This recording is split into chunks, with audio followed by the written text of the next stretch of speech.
Aí uma pergunta que quase ninguém tem coragem de fazer. E ainda assim, é uma das mais inquietantes de todo o Evangelho.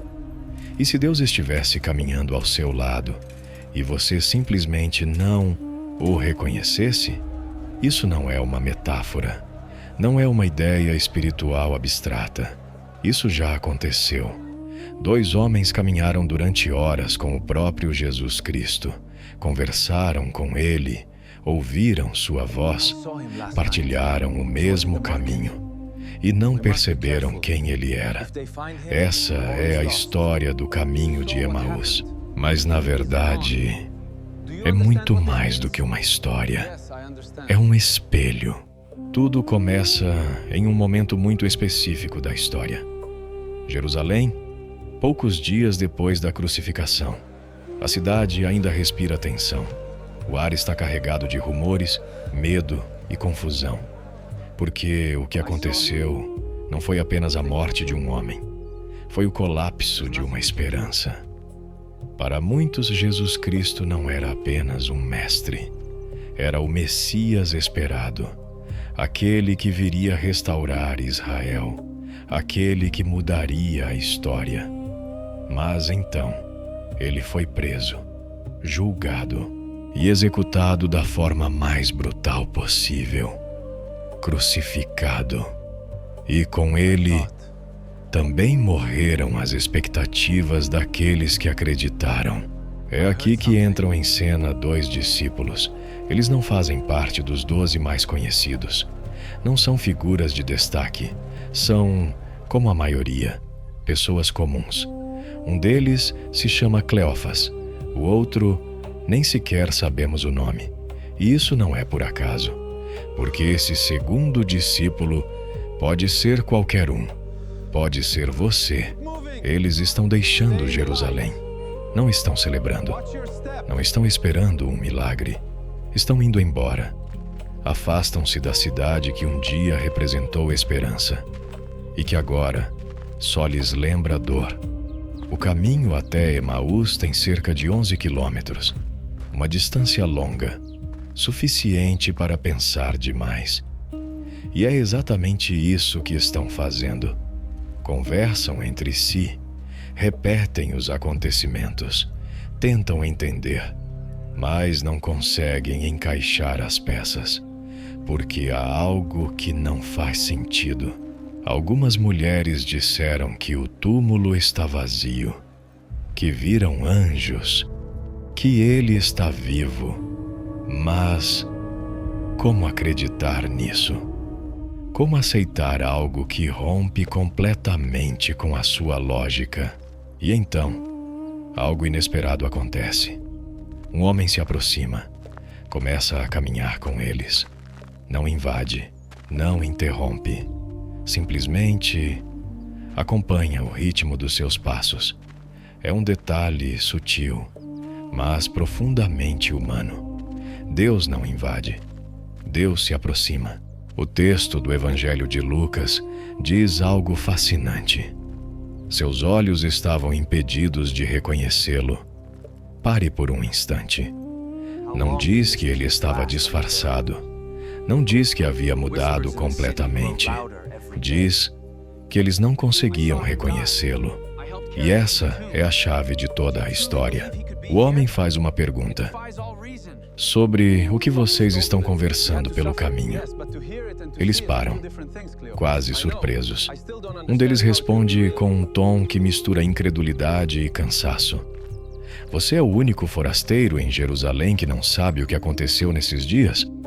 É uma cena quase irônica. Eles estão explicando a história para o próprio protagonista da história. Então começam a contar tudo. Falam de Jesus de Nazaré, dos seus milagres, do seu poder, de como acreditavam que ele era quem iria redimir Israel.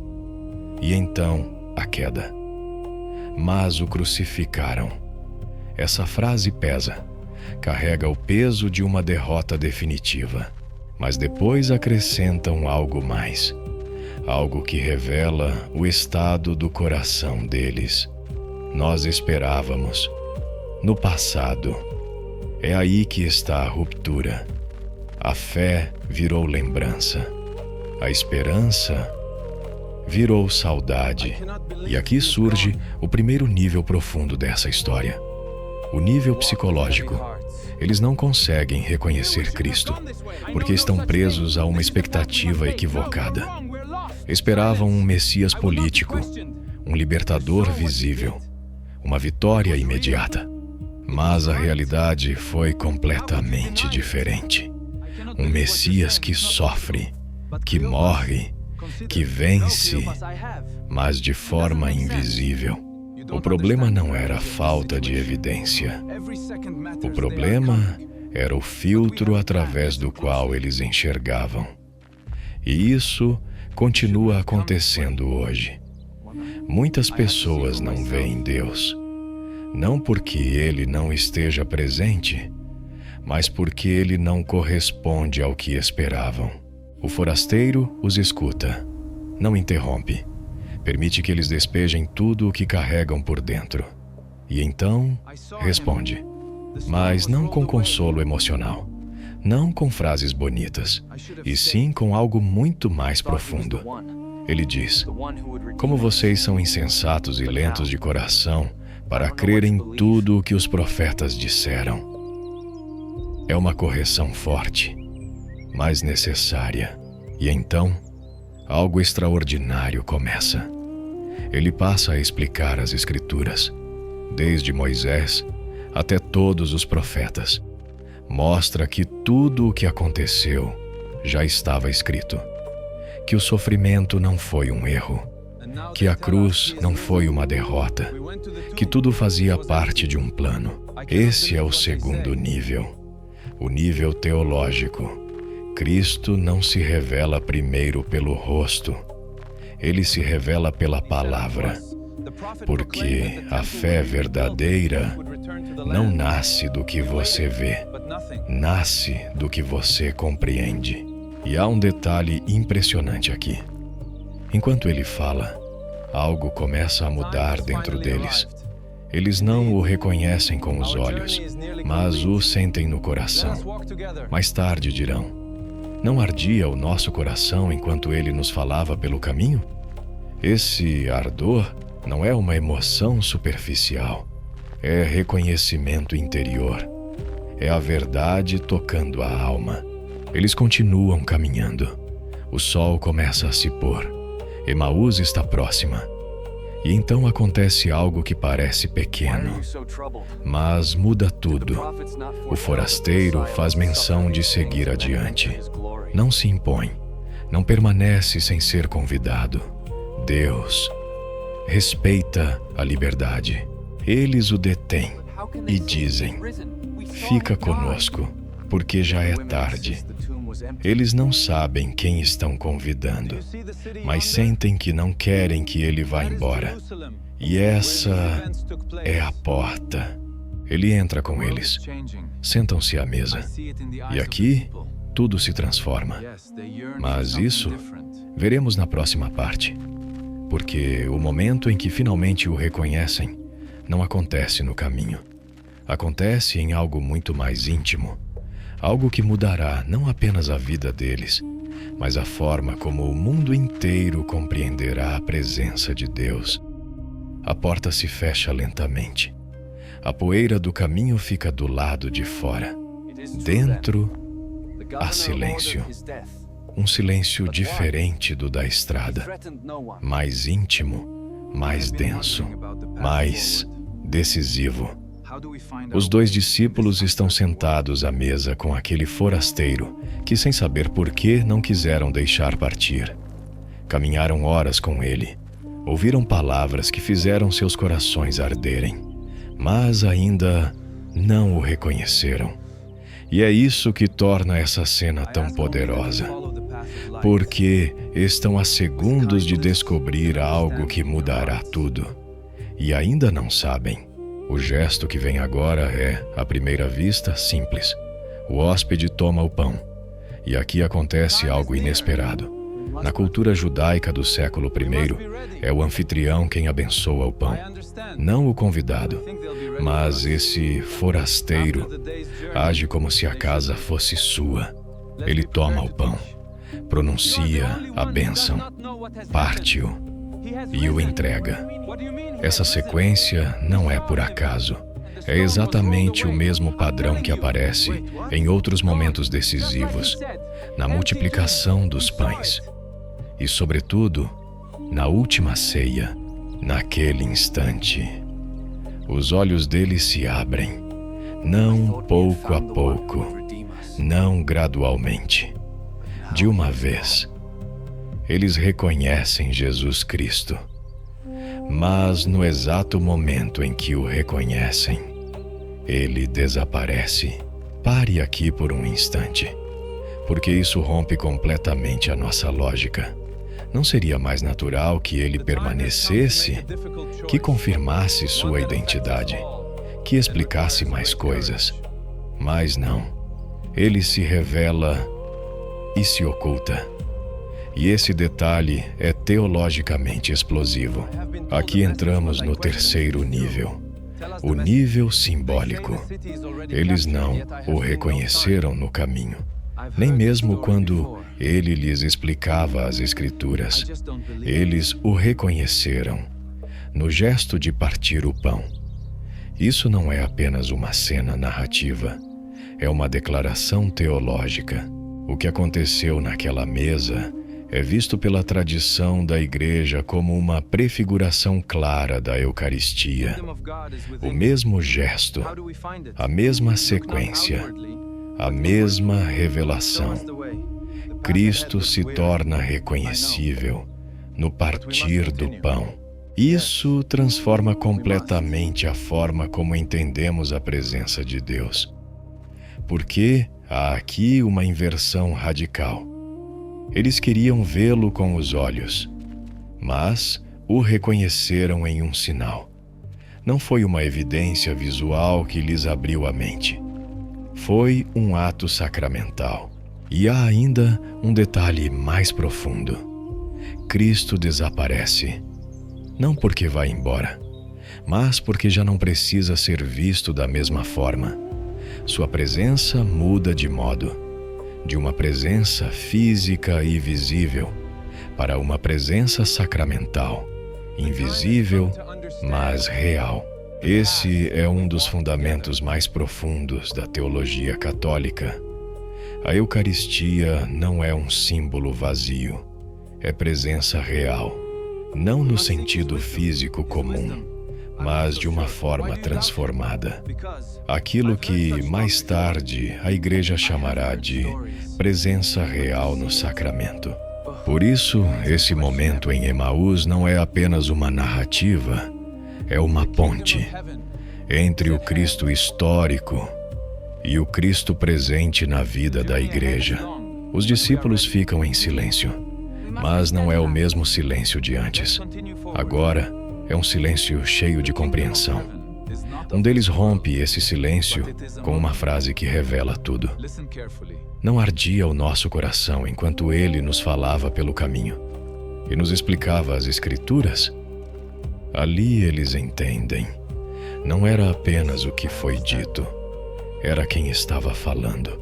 E aqui surge uma das revelações mais humanas de todo o relato. Eles já tinham experimentado algo antes de reconhecê-lo. Tinham sentido uma verdade antes de vê-la. O reconhecimento não começou nos olhos, começou no coração.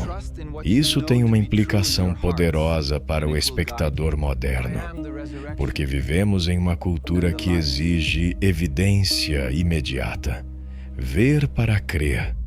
Mas essa história propõe o contrário, crer para ver. E agora vem algo que quase ninguém analisa com profundidade. O tempo. É noite. O caminho de volta para Jerusalém não é seguro. Há perigos reais, assaltantes, escuridão, incerteza.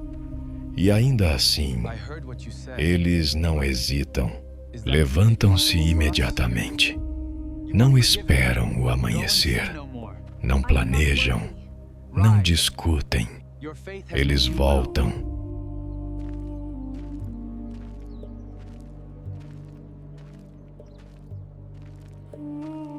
Essa mudança é radical. Há poucas horas, estavam fugindo de Jerusalém. Agora, correm em direção a ela. Antes, se afastavam do lugar da dor. Agora, retornam ao mesmo lugar. O que mudou? Não foi o ambiente. Não foram as circunstâncias. Foi a experiência deles.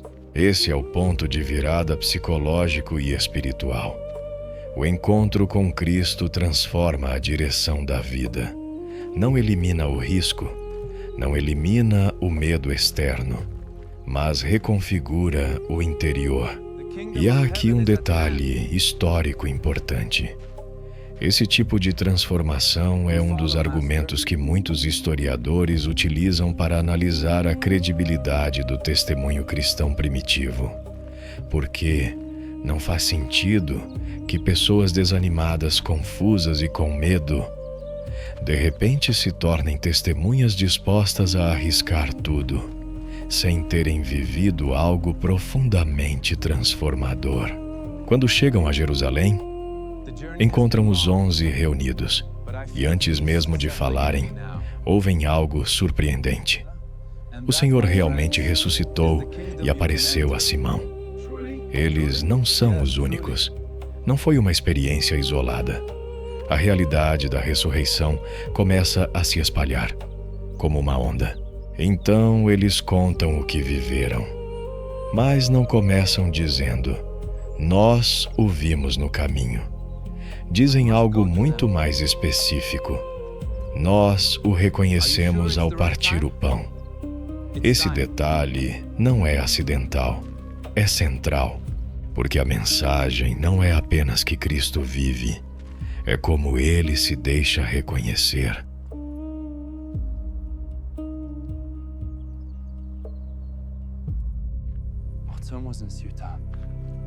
E é aqui que essa história se torna profundamente atual, porque levanta uma pergunta incômoda, mas necessária.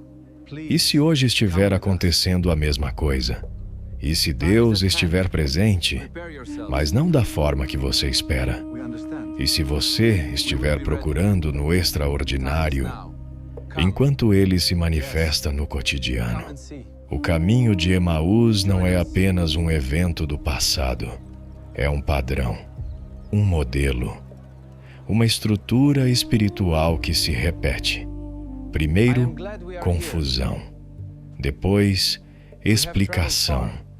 Em seguida, experiência. E por fim, missão. E talvez o mais inquietante de tudo isso seja que os discípulos não eram ignorantes. Eles conheciam as Escrituras, já tinham ouvido Jesus antes, e ainda assim não o reconheceram. Faltava interpretação. E aí está a mensagem mais profunda dessa história. Deus nem sempre está oculto. Às vezes, somos nós que não sabemos como vê-lo. Mas quando você finalmente o reconhece, tudo muda. A direção, o sentido, a história, até mesmo o caminho que você decide seguir. E a pergunta volta, mas agora pesa mais. Se ele estivesse hoje caminhando ao seu lado, você o reconheceria?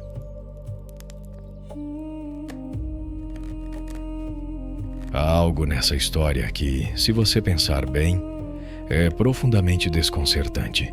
Cristo ressuscitado tinha o poder de se mostrar como quisesse. Poderia aparecer em glória, com luz ofuscante, com uma evidência impossível de negar. E, no entanto, ele escolhe caminhar como um desconhecido, falar como um forasteiro e desaparecer no exato momento em que é reconhecido. Por quê? Por que escolher esse caminho e não outro? É aqui que o relato do Evangelho de Lucas deixa de ser apenas história e se torna uma chave para entender como Deus age. Porque o que vemos em Emaús não é uma exceção, é um padrão divino. Primeiro precisamos entender algo essencial. Deus não quer se impor, Ele quer ser acolhido. E isso muda completamente a dinâmica. Se Cristo tivesse se revelado de forma irrefutável desde o início, não haveria espaço para a liberdade. Não haveria caminho. Não haveria processo. Não haveria busca. E aqui surge uma das tensões mais profundas da teologia cristã. Deus é absolutamente evidente e, ao mesmo tempo, profundamente discreto. Está presente, mas nem sempre é percebido. No caminho de Emaús, Cristo não elimina a dúvida de imediato. Ele a acompanha, caminha dentro dela, atravessa junto com os discípulos. Isso é fundamental para entender a experiência humana da fé. Porque muitas vezes esperamos que Deus responda às nossas perguntas, quando, na verdade, primeiro Ele caminha conosco no meio delas.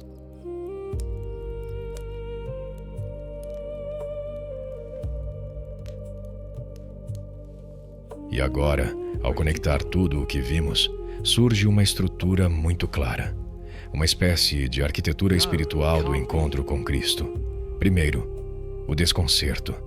2 discípulos confusos, feridos, desorientados. Depois, a palavra. Cristo interpreta as Escrituras e reorganiza a compreensão deles. Em seguida, o sacramento. O partir do pão, onde finalmente o reconhecem. E, por fim, a missão. Eles voltam para Jerusalém. Essa sequência não é por acaso. É exatamente a estrutura que a Igreja preserva até hoje na liturgia.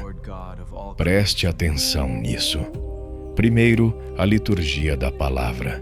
Depois, a liturgia eucarística. Primeiro, escuta-se. Depois, reconhece-se. Emaús não é apenas uma história do passado. É o modelo da missa. Toda vez que a palavra é proclamada e depois o pão é partido, Emaús acontece novamente. E há um detalhe que quase nunca é explicado em profundidade. Cristo desaparece no momento do reconhecimento, porque já não precisa ser visto fisicamente. Sua presença foi transferida para o sinal sacramental. Não é ausência, é transformação de presença. É isso que a teologia católica define como presença real. Não simbólica no sentido fraco, não meramente emocional, real, mas em um modo diferente do físico ordinário.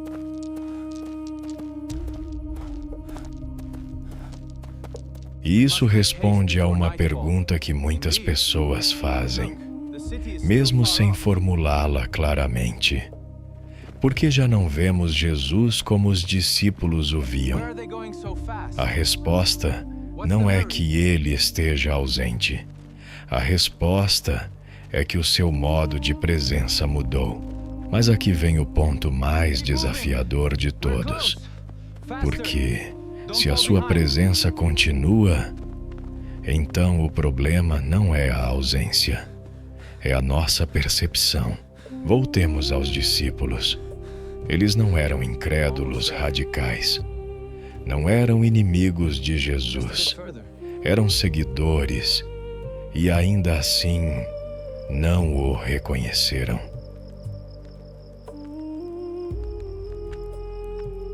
Isso nos obriga a fazer uma pergunta incômoda, mas honesta.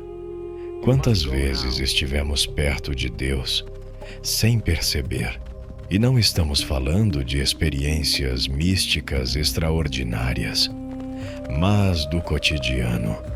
Uma conversa que muda algo dentro de você. Uma palavra que chega no momento certo.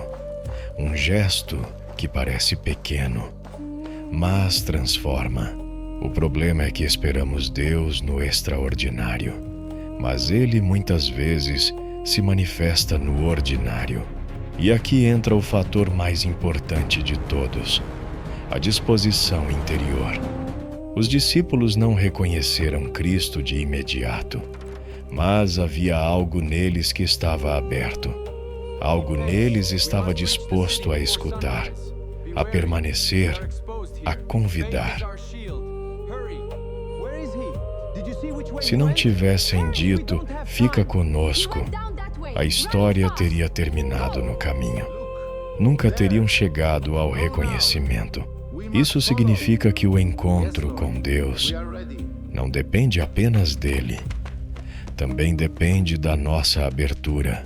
E aqui surge uma das frases mais profundas de todo o relato. Seus olhos se abriram e eles o reconheceram. Não é apenas um ato físico, é uma transformação interior. Na tradição bíblica, abrir os olhos significa compreender a realidade em sua verdade mais profunda. Não ver mais, mas ver melhor.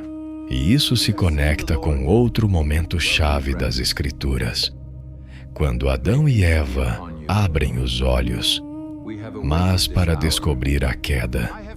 Aqui, ao contrário, os discípulos abrem os olhos para descobrir a redenção.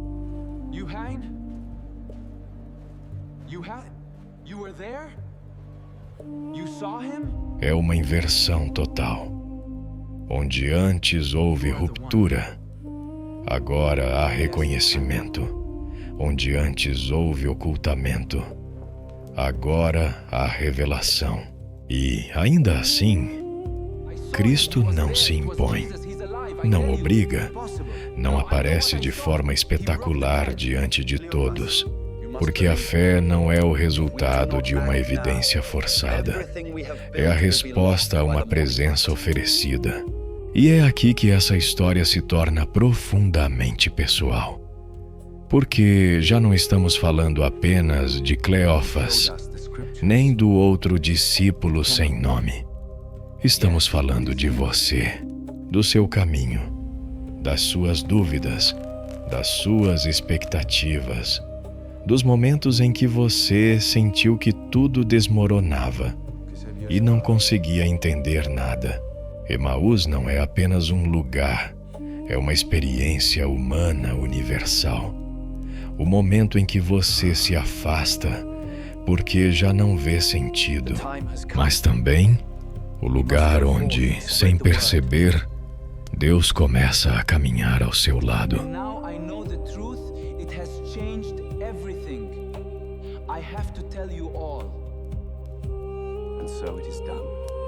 A diferença não está em Ele estar presente ou não. A diferença está em você estar disposto a reconhecê-lo. E talvez, da próxima vez que você ouvir algo que toque o seu interior, da próxima vez que uma palavra fizer seu coração arder, da próxima vez que algo aparentemente simples carregar um significado mais profundo, lembre-se disto. Eles também não o reconheceram no início. Mas quando reconheceram, já não puderam voltar a ser os mesmos. E essa é a verdadeira história de Emaús.